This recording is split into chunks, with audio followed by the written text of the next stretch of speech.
Welcome to Strip Coverlet, where we squeeze the bigger picture out of literature. I'm Adrian Ford, and we're here for another poetry discussion. This is Sonnet 7 by William Shakespeare. This is a video which will appear in two separate playlists here on the channel. Number one, the Poetry Discussions playlist, ever approaching 200 poems, as well as the Shakespeare's Sonnet playlist, going sonnet by sonnet through, well, Shakespeare sonnets.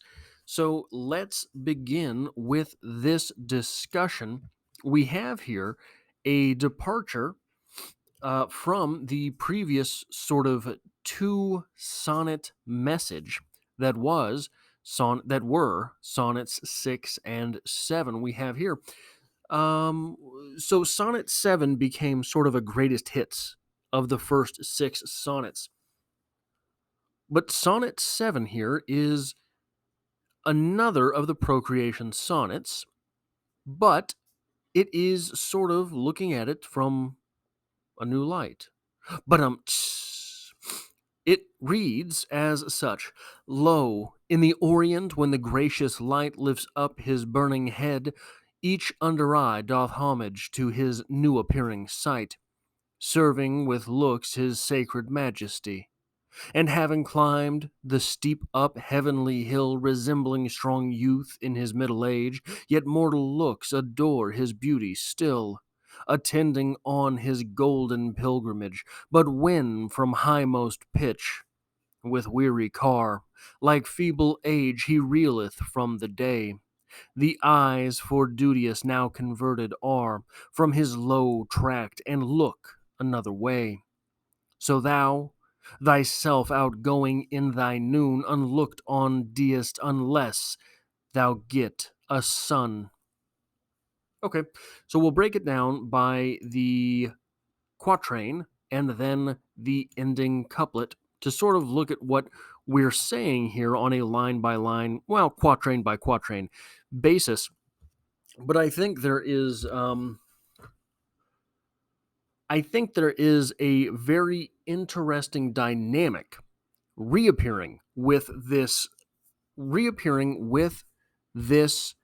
sonnet that takes a couple of elements from prior sonnets, but not in the way that did Sonnet 6. In a much more, I think, more interesting way, we'll get into it. Lo, in the Orient, when the gracious light lifts up his burning head, each under eye doth homage to his new appearing sight, serving with looks his sacred majesty. When the sun rises in the east with that divine light, his very appearance, is a gift. And having climbed the steep up heavenly hill, resembling strong youth in his middle age, yet mortal looks adore his beauty still, attending on his golden pilgrimage. And once the sun peaks in the sky, with a full and strong day of work, his work is recognized in its wholeness.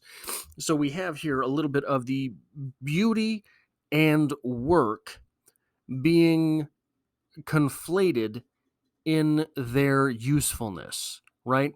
The sun itself, the brightness, the light, the heat, all of these things absolutely necessary, but also the work of rising and setting is,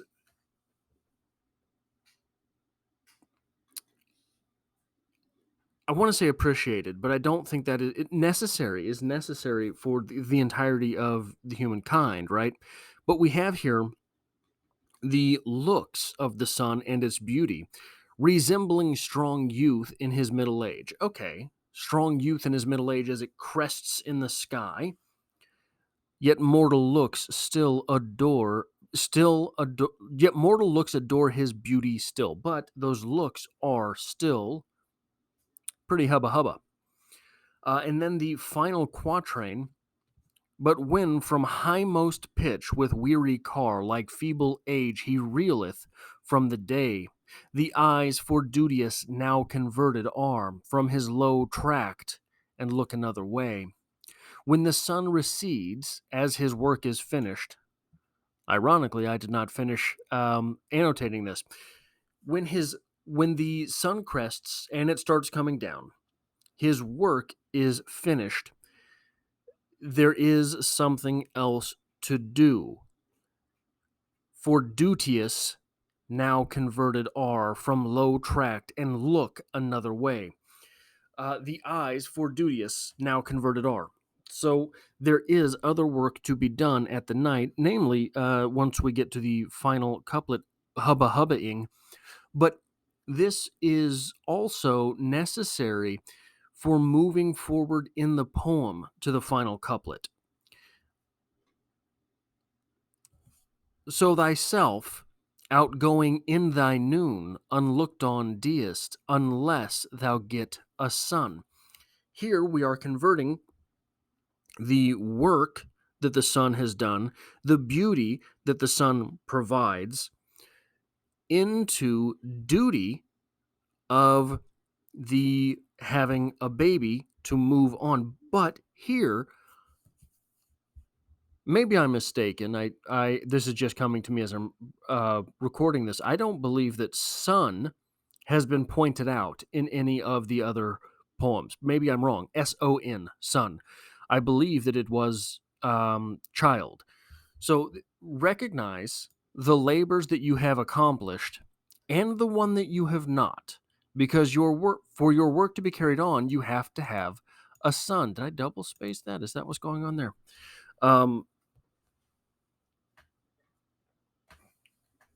So we have in this. So let me go back up here to remember these phrases I had highlighted in red: burning head, weary car, deist.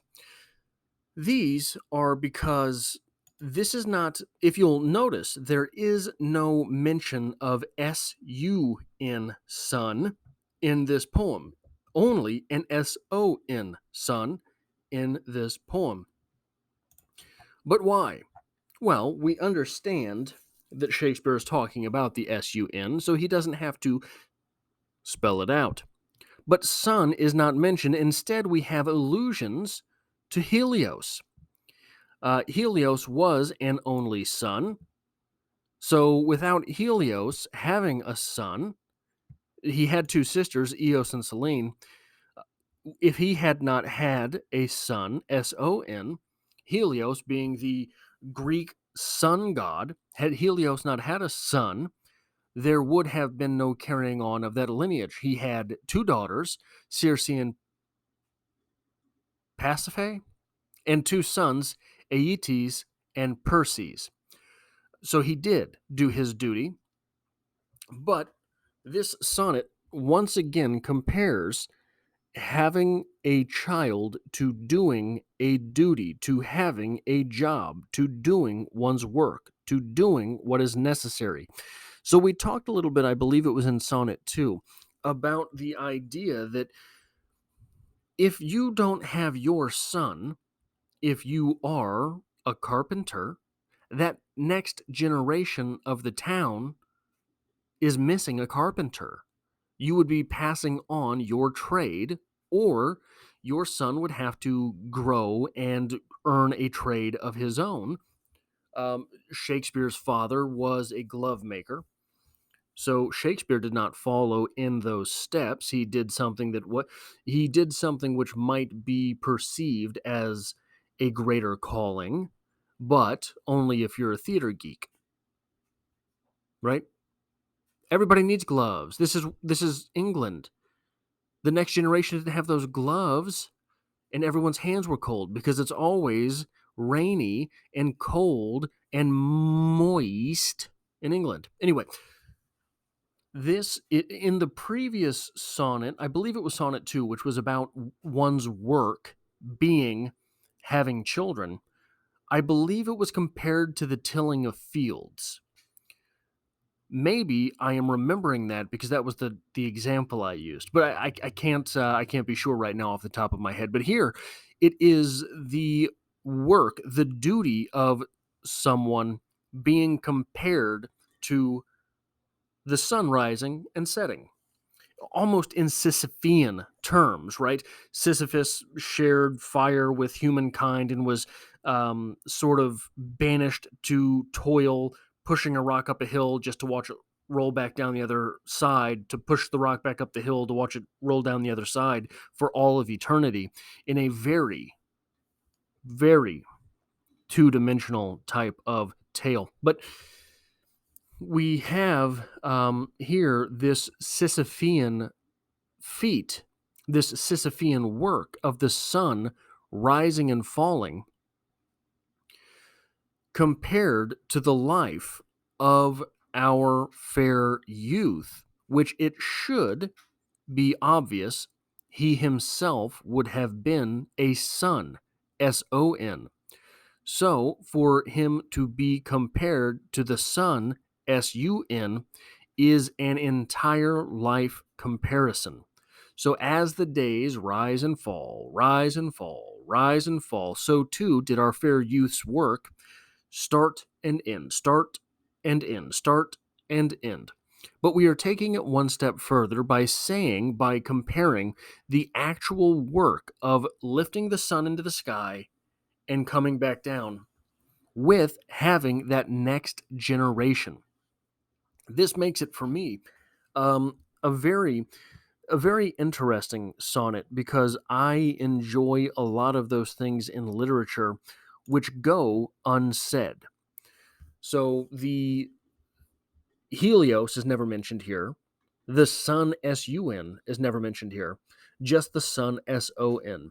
So we have to do a little bit of work even to get that base understanding of the poem, which, I mean, those things are what draw me to literature in the way that that I am drawn to literature, because most of the time when you have a sort of open interpretation granted from a poem, it's going to take some work to get to any interpretation of the poem. And that's exactly what we have here. This is all I have for this, the Sonnet 7 discussion here on the channel.